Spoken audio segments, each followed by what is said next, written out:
नमस्कार, मैं हूं अर्जिता मिश्रा और स्वागत है आपका इंडिया पब्लिक खबर में। पूरे देश में उफान पर चल रही चुनावी आंधी के बीच झारखंड में पहले चरण के चुनाव से पहले प्रचार अभियान का शोर आज थम जाएगा, लेकिन उससे पहले यूपी से चलकर दिल्ली पहुंचे बहुजन समाज पार्टी के हाथी की चिंगाड़ से झारखंड के सियासी गलियारे गूंज उठे हैं।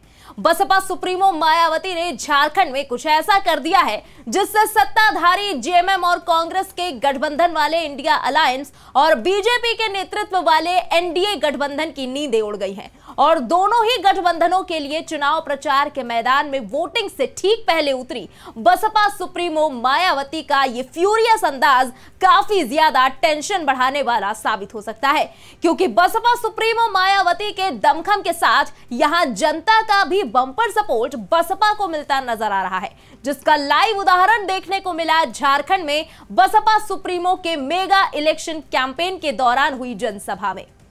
झारखंड विधानसभा चुनाव के पहले चरण की वोटिंग के लिए परसों यानी 13 नवंबर को मतदान होने हैं और आज शाम को चुनावी प्रचार की आंधी शांत हो जाएगी।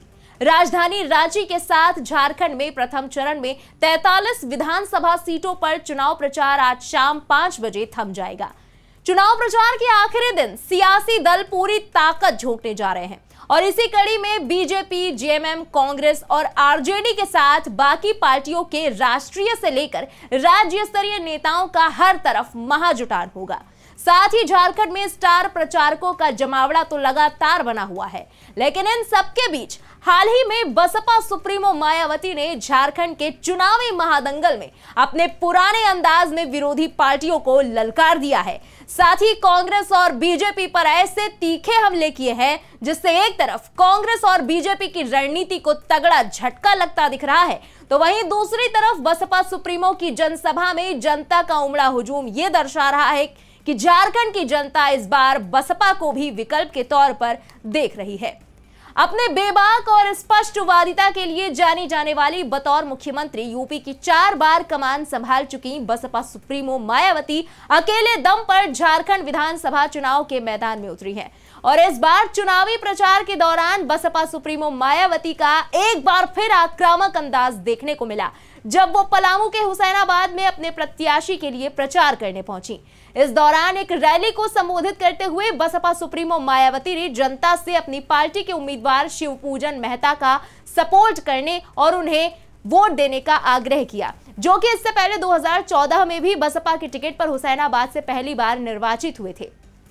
हालांकि इस बीच बसपा सुप्रीमो मायावती ने बीजेपी, कांग्रेस और बाकी क्षेत्रीय दलों पर जमकर निशाना साधा।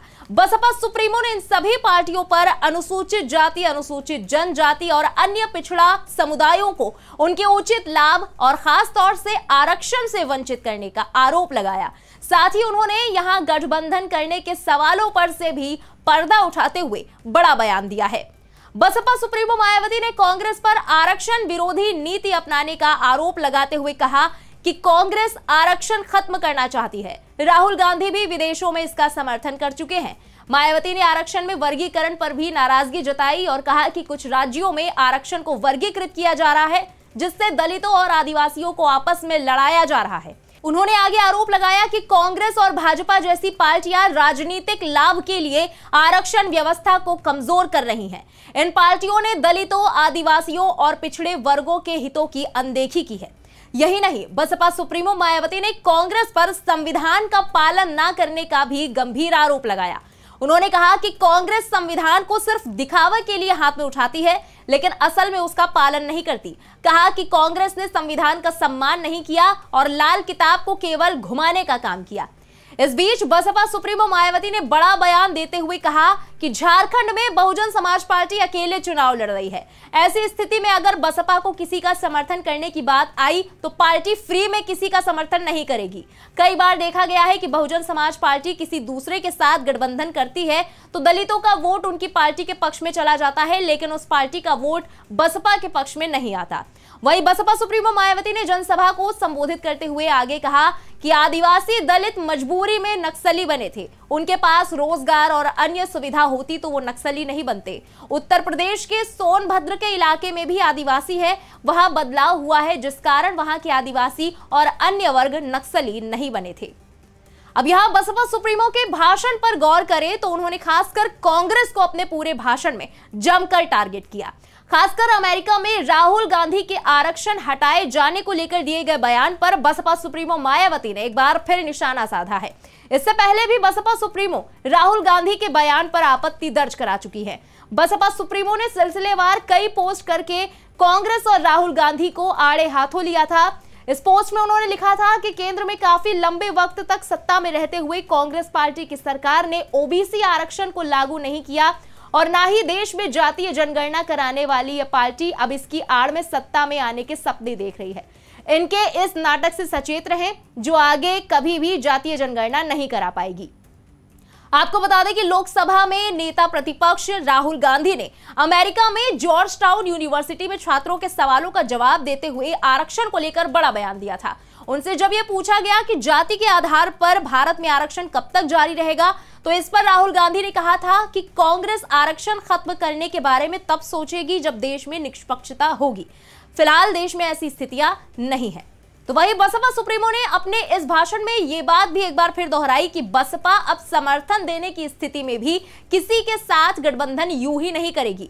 ऐसा इसलिए क्योंकि इससे पहले लोकसभा चुनाव में मिली करारी शिकस्त के बाद जब बसपा सुप्रीमो ने हरियाणा विधानसभा चुनाव के लिए इनेलो यानी इंडियन नेशनल लोकदल के साथ गठबंधन करके चुनाव तो पूरे जोरों शोरों से लड़ा। खुद बसपा सुप्रीमो के भतीजे और पार्टी के नेशनल कोऑर्डिनेटर आकाश आनंद ने भी ताबड़तोड़ रैलियां की और खुद बसपा सुप्रीमो ने भी जनता के बीच जाकर वोटों की अपील की, लेकिन बीएसपी के लिए नतीजा सिफर निकला। हालांकि इनेलो को 2 सीटों पर जीत जरूर मिल गई। इसके बाद इस हार से खफा बसपा सुप्रीमो ने नतीजे आने के बाद ही ऐलान कर दिया कि इनेलो तो अपना वोट बीएसपी को ट्रांसफर नहीं करा पाई, लेकिन बीएसपी का वोट इनेलो को जरूर ट्रांसफर हुआ। और अब बसपा यूपी उपचुनाव से लेकर महाराष्ट्र, झारखंड विधानसभा चुनाव तक किसी भी चुनाव में किसी के भी साथ गठबंधन नहीं करेगी और क्षेत्रीय दलों से भी दूरी बनाए रखेगी। बड़ी बात यह है कि बसपा ने यूपी उपचुनाव में 9 विधानसभा सीटों के साथ झारखंड में भी सभी सीटों पर विधानसभा चुनाव के लिए प्रत्याशी उतारे हैं, जिनमें हुसैनाबाद से शिव पूजन मेहता के अलावा जामताड़ा से लक्ष्मण गुप्ता, मधुपुर से जियाउल हक, देवघर से ज्ञान रंजन, बरकट्ठा से सरयू प्रसाद, रामगढ़ से बिन्नू कुमार महतो, बोकारो से राजेश कुमार महतो, निरसा से वकील बाउरी, धनबाद से अनवरी खातून, टुंडी से मोतीलाल किस्कू को मैदान में उतारा गया है। वहीं बहारागोड़ा से सनत कुमार महतो, जमशेदपुर पश्चिम से वृंदावन दास, ईचागढ़ से कल्याण चंद्र सिंह, सरायकेला से रविंद्र उराव, चाईबासा से तुरी सुंडी, मनोहरपुर से परदेसी लाल मुंडा, सिसई से वंदे कुमार तिर्की, बिष्णुपुर से स्टीफन किंडो, अनुज कुंडेश्वर सिमडेगा से और शिवराज बड़ाइक कोलेबिरा से उम्मीदवार बनाए गए हैं। वही राजनीतिक पंडितों की माने तो झारखंड में खास पकड़ न होने के बावजूद समाजवादी पार्टी और बहुजन समाज पार्टी कई सीटों पर इंडिया गठबंधन और एनडीए का खेल बिगाड़ सकती है।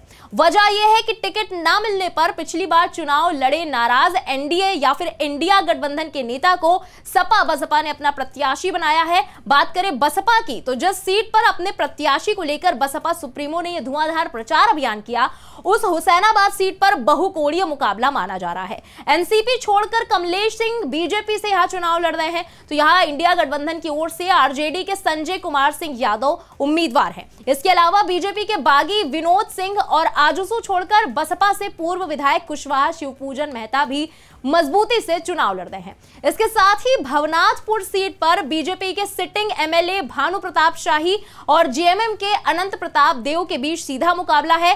दलित वोट इस सीट पर प्रभावी है, ऐसे में बसपा ने भी पंकज कुमार को यहां से अपने प्रत्याशी के तौर पर उतारा है। बहरहाल झारखंड में पहले चरण के तहत 43 सीटों पर मतदान 13 नवंबर को होना है, तो वही दूसरे चरण में 38 सीटों के लिए 20 नवंबर को वोटिंग होगी। वैसे राज्य की 2 बड़ी पार्टियां सत्ताधारी जेएमएम और बीजेपी के बीच यहां कड़ी टक्कर मानी जा रही है, जबकि बसपा सुप्रीमो मायावती ने भी यहां अपनी उपस्थिति दर्ज कराने की पूरी कोशिश की है। बसपा सुप्रीमो की रणनीति यह रही कि वो अपने कोर वोटर्स जो कि दलित और पिछड़े वर्ग से आते हैं उनको अपने पाले में लाने की कोशिश करना। हालांकि जिस तरह की निराशाजनक परफॉर्मेंस पिछले कुछ चुनावों में बसपा की रही है, उसके बाद बसपा सुप्रीमो को बड़ी उम्मीद है कि उनकी पार्टी झारखंड के चुनाव में महत्वपूर्ण भूमिका निभा सकती है। हालांकि झारखंड की राजनीतिक स्थिति में बसपा का कोई बहुत बड़ा जनाधार नहीं है, लेकिन फिर भी मायावती अपनी पार्टी की ताकत को दिखाने के लिए पूरी कोशिश करती दिखाई दी है। देखना होगा कि अब झारखंड की जनता बसपा सुप्रीमो पर कितना भरोसा जताती है। फिलहाल इस पूरी खबर पर आपका क्या कहना है, कमेंट में लिखकर जरूर बताएं। झारखंड और महाराष्ट्र विधानसभा चुनाव से जुड़ी तमाम लेटेस्ट अपडेट्स के लिए बने रहें इंडिया पब्लिक खबर के साथ। हमारे यूट्यूब चैनल को सब्सक्राइब करें, बेल आइकन दबाना बिल्कुल ना भूलें।